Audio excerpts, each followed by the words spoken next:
Hello students, welcome to CET, NEET, JEE classes on the chapter Units and Measurements. Okay, at the beginning let me tell you how to prepare for NEET and JEE examination. Okay students, you need a regular study and before that you should have a basic knowledge about the subject, and once again you should read all the topics which you have studied in your school days, and you should make a separate timetable for studying JEE and NEET, and you should solve more number of questions on each chapter, and doing this you can score good number of marks in the exam. Okay, if you get good number of marks in the exam, you will get good rank. If you get good rank, you will get good college. Now let me briefly tell you the NEET exam pattern. The NEET exam paper consists of 3 subjects: physics, chemistry and biology, and totally there will be 180 questions, and from physics there will be 45 questions, from chemistry there will be 45 questions, and from biology 90 questions, and each question carries 4 marks.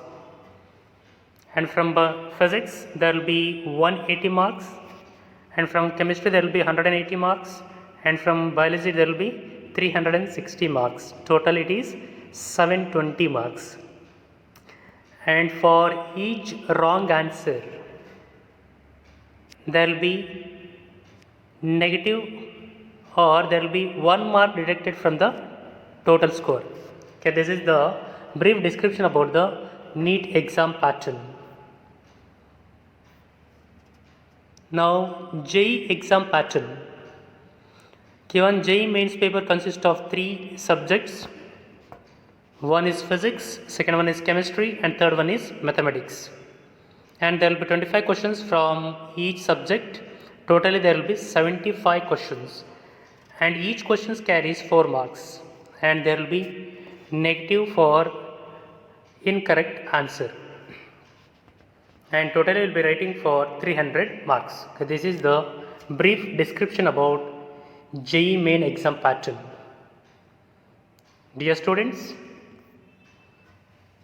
the chapter Units and Measurements is very important one. Okay, this chapter is linked with all the chapters which you study in PUC 1 and PUC 2, and in every NEET and JEE examination there will be one question from this chapter. That means if you are thorough with this chapter, you can easily score 4 marks in NEET examination and 5 marks in JEE examination, and you may get question from this chapter in CET exam also. Now let us solve few numericals on this chapter. Question number 1. Light year is a unit of. Okay, already we have studied about light year in theory classes, and first the options are given like this: option A time, option B mass, option C distance, option D energy. And by the definition of light year, that is, light year is a distance travelled by a light in 1 year with a speed of 3 into 10 to the power of 8 meter per second. That means by theory, already we have studied about this in the theory. By that we came to know that light year is the unit of distance. Therefore option C is correct one. Question number 2. 1 nanometer is equal to. Options are option A 10 to the power of 9 millimeter, option B 10 to the power of minus 6 centimeter, option C 10 to the power of minus 9 centimeter, option D 10 to the power of minus 7 centimeter. Okay, first I am going to express 1 nanometer in terms of meter. That is, 1 nanometer is equal to 10 to the power of minus 9 meter, and we know the relation for meter in terms of centimeter. 1 meter is equal to how many centimeters? 100 centimeters, and that can be written as 10 to the power of 2 centimeters. Here I am going to replace meter by centimeter, then we get 10 to the power of minus 9 into 10 to the power of 2 centimeter is equal to 10 to the power of minus 7 centimeter. Therefore, option D is right one. Next question. Question number 3. Newton second is the unit of. Okay, they have given the unit, that is Newton second, and the options are velocity, angular momentum, momentum and energy. Okay, now we have to choose the quantity for which the given unit represents. Okay, first I am going to write units of all the given quantities. That is, unit for velocity is meter per second, for angular momentum is kg meter square per second, for energy kg meter square per second square, for momentum, momentum means linear momentum, it is kg meter per second. And we know that Newton is the SI unit of force, and another unit for force is kg meter per second square. That means Newton, I can write it as Newton is equal to kg meter per second square. Then Newton into second is equal to, now substitute the SI unit, another SI unit of force in place of Newton, and after simplification we get kg meter per second. That means we can express Newton second by this expression also. Now comparing this with the given option of units, then we can write it as, okay, this will represent the unit of momentum, hence Newton second is the unit of momentum. That means it is another unit of momentum. Therefore, option C is right one. Question number 4. SI unit of pressure is, given this question is a direct question. Option A is Pascal, option B dyne per centimeter square, option C centimeter of mercury, option D atmosphere. See, all these options represents unit of pressure, and our question is which of the following is SI unit of pressure. Okay, therefore Pascal is the SI unit of pressure. Option A is right one. Okay, now let us move to question number 5.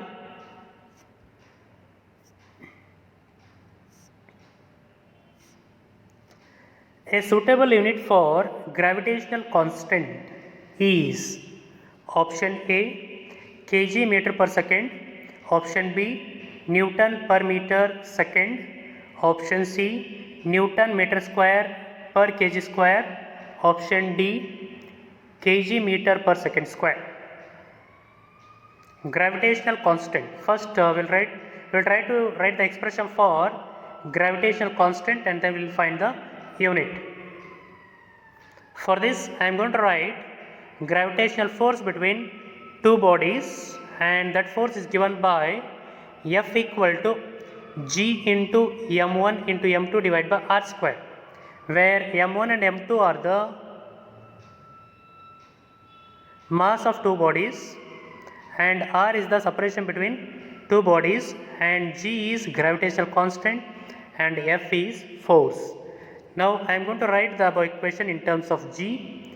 Then we get G equal to F into r square divided by m1 into m2. Okay, the SI unit of force is Newton, SI unit of distance r is meter, and SI unit of mass is kg. Okay, substituting those units, we get Newton meter square divided by kg into kg, that is equal to Newton meter square. Okay, kg into kg is kg square. If I take this into numerator, it becomes kg to the power of minus 2. Therefore, this is the SI unit or unit for gravitational constant. Hence, option C is correct one. Question number 6. Which of the following is not a unit of energy? Option A, watt second. Option B, kg meter per second. Option C, Newton meter. Option D, joule. Option A, we'll go with option A, watt second. Watt is the SI unit of power. Power is nothing but the rate of change of energy or energy divided by time. Energy consumed in a given time is called power. Hence, whenever we are in the terms, we get unit for energy as watt second. Even watt second is the another unit for energy. Option B, kg meter per second. Okay, this is the unit of momentum. Hence, option B is not the unit of energy. Option D is also unit of energy, and option C is also unit of energy. Hence, option B is not unit of energy. Hence, option B is correct answer. Question number 7. Newton per meter square is unit of option A, force. Option B, pressure. Option C, momentum. Option D, energy. Okay, we know that Newton is the unit of force and meter square is the unit of area.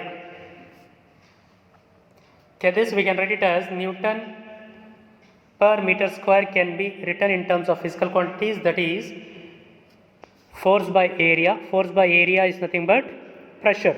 Hence, Newton per meter square is the unit of pressure. Therefore, option B is correct one. Question number 8. Which of the following is a derived unit? Okay, it is related with derived unit. Option A is unit of mass. Option B, unit of length. Option C, unit of volume. Option D, unit of time. What are derived quantities? The quantities which are derived from basic quantities or fundamental quantities are called derived quantities. The units of derived quantities are derived units.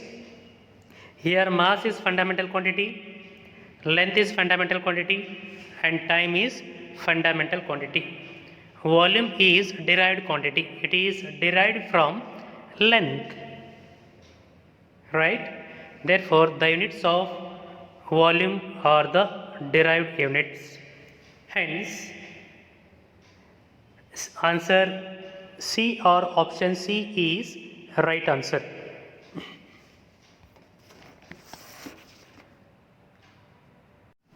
Okay, next question. Question number 9. The velocity of a particle depends upon as v equal to a plus bt plus ct square.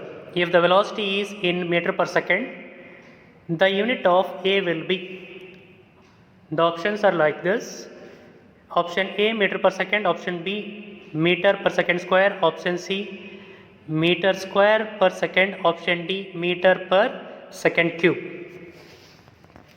Okay, we have learnt that the physical quantities can be added only if they have same nature. That is, mass can be added with mass, length can be added with length, time can be added with time, velocity can be added with velocity, acceleration can be added with acceleration, velocity cannot be added with force, velocity cannot be added with mass. Okay, by this knowledge, we can say that even a is velocity, product of bt is velocity, and product of ct square is also velocity. Hence, the unit of a is as same as velocity. Therefore, option A is correct one. Question number 10. The unit of Stephen's constant is option A, joule per second. Option B, joule per meter square. Option C, joule second. Option D, joule per meter square per second per Kelvin to the power 4. Okay, this, so let us find with Stephen's law. Okay, the statement is like this: the radiant energy emitted by a perfectly black body per unit area per second is directly proportional to the fourth power of its absolute temperature, that is the energy radiated per unit area per unit second is directly proportional to fourth power of its absolute temperature. Okay, then we can show that here unit of energy is given by joule per meter square per second and unit of temperature is Kelvin, and we have E is equal to sigma into 10 to the power of 4. Okay, when you write this expression in terms of sigma, then we can write it as E is equal, sigma is equal to E divided by T to the power of 4.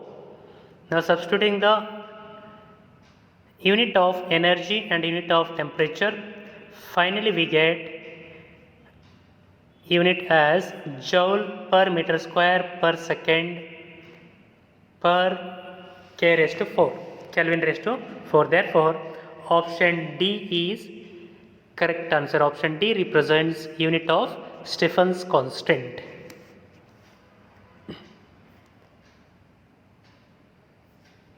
Question number 11. Which of the following is not a unit of time?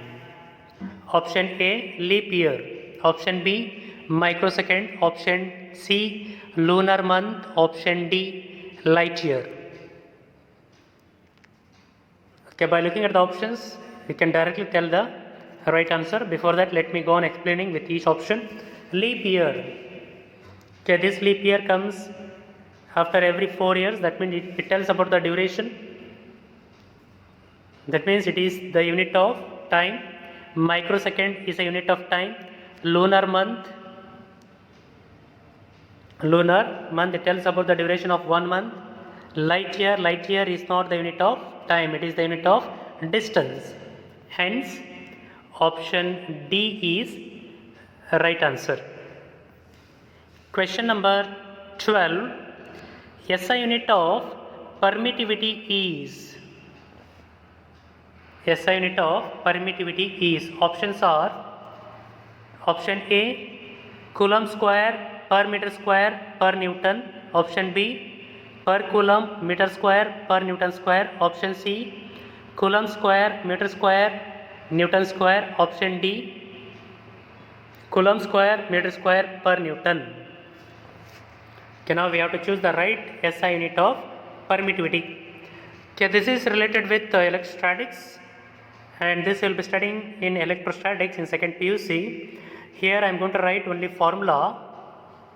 The force between two charges is given by F equal to 1 divided by 4 pi epsilon naught into Q1 into Q2 divided by R square.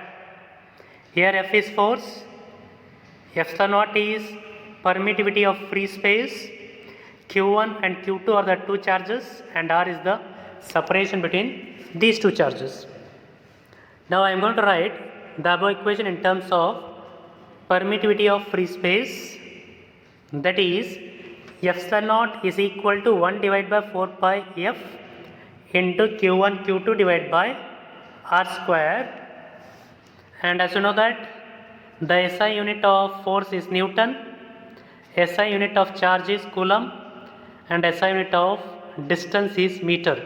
Substituting all this, we get Coulomb into Coulomb divided by Newton into meter square, and finally we can write this one as Coulomb square per meter square per Newton. Okay, if you take these two terms to numerator, we get Coulomb square per meter square per Newton. Okay, this is the SI unit of permittivity. Hence, which of the option is correct one? Option A is right one.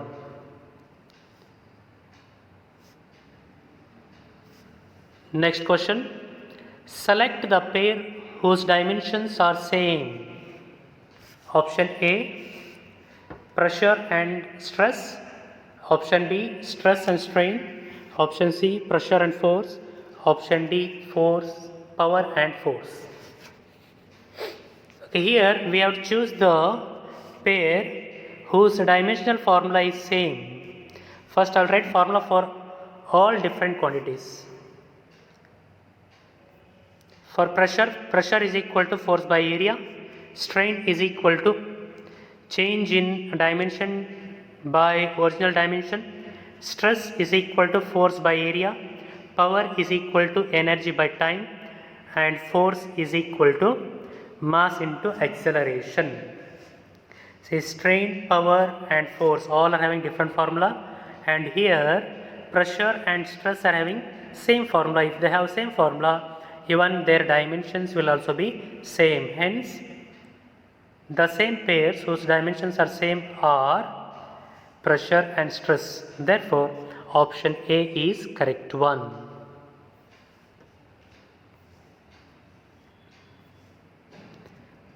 Question number 14.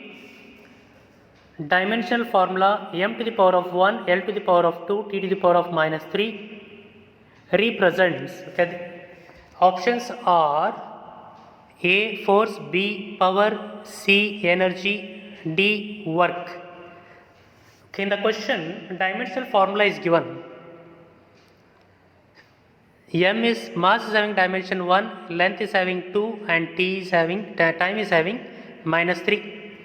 And we have to say for which quantity this dimensional formula represents. Okay, for that what I will do, I will write dimensional formula for all these four quantities.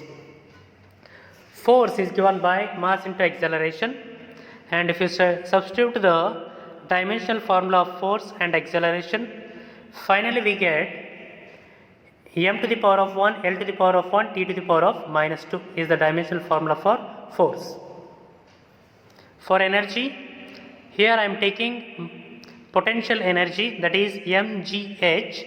M is mass, g is acceleration due to gravity, h is height. Substitute the dimensional formula of mass, acceleration due to gravity and h. For mass it is m, for acceleration due to gravity it is L T to the power of minus 2, and for height it is L, and finally we get m to the power of 1, L to the power of 2, T to the power of minus 2. For work done is equal to force into displacement.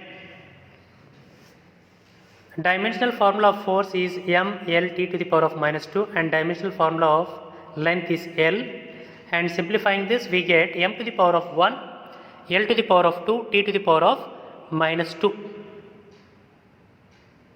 Now for power is equal to energy by time.